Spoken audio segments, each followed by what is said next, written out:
تعالي تعالي هقول لك على حاجه. لو عندك شويه قشر برتقال من دول، اوعي اوعي ترميهم. تعالي هقول لك بتعملي بيهم ايه، حاجه بجد بجد كده بتبوظ لنا ميزانيه كل شهر من ارتفاع اسعارها الايام اللي احنا فيها دي. تعالي اقول لك هتعملي بيهم ايه، حاجه حلوه جدا وهتفيدك. اولا هنجيب الحله على البوتاجاز وفيها شويه ميه كده، ونبتدي نسلقه مع بعض زي ما انتم شايفين كده. بعد ما هنسلقه شايفين بقى بتكسر معايا ازاي وسهل جدا. هبتدي بقى ان انا اعمله في ايه، في شفشق الخلاط كده زي ما انتم شايفين اهو. هبتدي ان انا افرمه فرم ناعم جدا جدا في شفشق الخلاط زي ما احنا شايفين كده مع بعض اهو. هفرمه بقى وهصفيه كويس جدا، وهصفيه كويس واحطه معايا على جنب كده. وتعالوا بقى نشوف هنعمل ايه تاني. هنجيب دلوقتي بقى حاجه بلاستيك كده زي ما انتم شايفين كده اللي انا حطاها في الحوض كده، وهبتدي ان انا احط فيها كوبايتين من الميه زي ما هتشوفوا معايا دلوقتي كده اهو. ادي كوبايتين الميه بتوعي اهو. تمام. بعد كده بقى هجيب قشور اللي هي قشور قشور الصودا الكاوية او الصودا الكاوية او اللي هي ايه بتسموها عندكم ايه، بوتاص يعني، على حسب اي يعني اي حد بي ايه بيسميها عنده. بعد كده هبتدي ان انا احطها معايا كده حوالي 4 او 5 معالق او نص كوبايه تقريبا، يعني حوالي نص كوبايه كده من البوتاص. تمام كده يا حبايب قلبي. وبعد كده هبتدي ان انا احط معاهم واجيب ازاز، اجيب كوبايه من الزيت المستعمل. انا حطيت 2 ميه، يبقى احط 2 كوبايه من الزيت المستعمل. تمام كده، 2 ميه و2 كوبايه من الزيت المستعمل، وكوبايه واحده بس من الاريال بتاعنا او البرسيل بتاعنا. اي اريال سايب عندك حطي منه، بيدي ريحه حلوه وبديله قوام جميل. تمام كده يا حبايب قلبي، لان اسفه ان هي الحته دي كده ما جتش معاكم في الفيديو، اتحذفت من الفيديو للاسف وانا بسجل. تمام. بعد كده بقى هنسيبها لتاني يوم كده، هتصلب معانا وتبقى زي ما انتم شايفين كده ايه اهو. ده كده تاني يوم او بعد 6 ساعات على حسب الصودا الكاويه بتاعتك. لو هي كويسه هتربط معاكي على طول، لو مش كويسه ممكن تقعد معاكي يوم واتنين كمان لحد لما تربط زي ما انتم شايفين كده. هي ربطت عندي اهو، بقت كويسه خالص زي ما انتم شايفين كده. بعد كده بقى هبتدي ايه، اجيب معايا عصير البرتقال او عصير قشر البرتقال اللي انا عملته زي ما انتم شايفين كده. عملته عصرته كويس جدا وصفيته وسخنته على البوتاجاز تاني عشان يدوب معايا الايه الصابون بتاعي. تمام كده.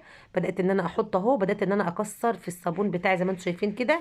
طبعا يا جماعه الصابون ده بجد تحفه تحفه. هتشوفوا نهايه الفيديو معاكم ما شاء الله كده بيلمع الستيل وبيلمع الالمونيا، والكوبايات بتبرق والحواض والارضيات وكل حاجه. يعني هتستخدمي منه للبوتاجاز هيلمع معاكي، الارضيات هتلمع معاكي، الصفار اللي في الحمام، اي حاجه من دي، اي كل الحاجات دي كده معاكي ما شاء الله قوه الا بالله. ده معاكي ملمع لكل حاجه في البيت. هتلمعي بكل حاجه في البيت ما شاء الله. تحفه تحفه تحفه ما شاء الله قوه الا بالله، جميل قوي. طبعا هو دلوقتي كده مكلكع معايا خالص اهو. ابتدي بقى ان انا اخده معايا وعلى شفشق الخلاط وايه وهضربه. عندك هاند بلندر اضربي بيه. بعد كده بقى بعد ما ضربته هبتدي بقى ان انا ايه عشان نزود الرغوه بتاعته. هنبتدي نحط حوالي من 4 ل6 معالق من الايه من السكر. دي سكر عادي خالص. وبعد كده بقى هبتدي اجيب معايا نص معلقه من ملح، من الملح او بصوا نص معلقه من الملح. لو عايزه تحطي بقى انت بصي عايزه اي اضافات عندك حطي. لو عايزه تحطي مثلا اللي هو الجليسرين بتاع الايدين ده بيبقى حلو قوي برده معاه. لو انت عايزه تحطي بيكنج باودر حطي معاه. لكن هو انا كده اكتفيت بيه قوي كده، هو حلو قوي قوي كده واقتصادي وجميل جدا. بجد تحفه يا جماعه تحفه. طبعا هو تقيل، كل ما بتقلبي فيه كل ما بيتقل معاكي. لو لقيتيه خفيف كده ومش تقيل معاكي، طبعا دي حوالي نص كوبايه كده من البريل كانت عندي، فقلت اما احطها تعمل زي محسن كده لايه للبريل. بس والله هي ما كانتش محتاجاه، يعني انا حطيتها كده ايه تعمل زي محسن حوالي يعني نص كوبايه كده عندي كانت لسه موجوده. تمام. بس بقى ايه اديت له قوام حلو وبقت جميل معايا زي ما انتم شايفين كده. بقول لك لو هو ما ربطش معاكي بقى هتعملي ايه، هتقومي جايبه معلقتين من النشا وتدوبيهم كده على البوتاجاز وتعملوهم ايه وتدوبوهم في الصابون بتاعك لو انت عايزاه يبقى تقيل. لكن هو بصراحه كان حلو قوي معايا. شايفين تقيل وحلو قوي ازاي، بجد قوامه تحفه. طبعا ده تقيل لسه محتاج يتخفي كمان بصوا، يعني ده يعتبر كده مركز.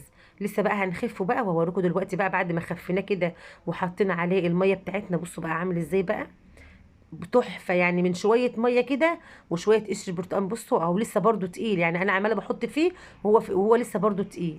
شايفين ما شاء الله جميل جدا ازاي. شايفه حلو قوي قوي قوي ولونه كمان جميل، لا احتاجناش اي لون اضافي ولا اي حاجه. تعال بقى نعمل تجربه عملي قدامكم كده ونشوف الايه الحوض بتاعنا. بصوا الحوض بتاعنا مطفي خالص ازاي. تعالوا بصوا بقى الحوض بتاعنا لما بنحط عليه، وبصوا الحته دي كانت مش نضيفه بتاعت الصفايه دي. بصوا هخليها تلمع دلوقتي، هو كويس جدا معاكم. وانا مش بدعك كمان، ده انا بس مشيت السلكه كده. شوفوا عامله ازاي، ما شاء الله لا قوه الا بالله. شايفين السلك؟ انا ما رضيتش امشي السلكه في الجناب بتاعه الحوض عشان تشوفوا الارضيه بتاعته. بصوا الفرق بين الارضيه والجنب بتاعه والجناب بتاعه الحوض عامله ازاي.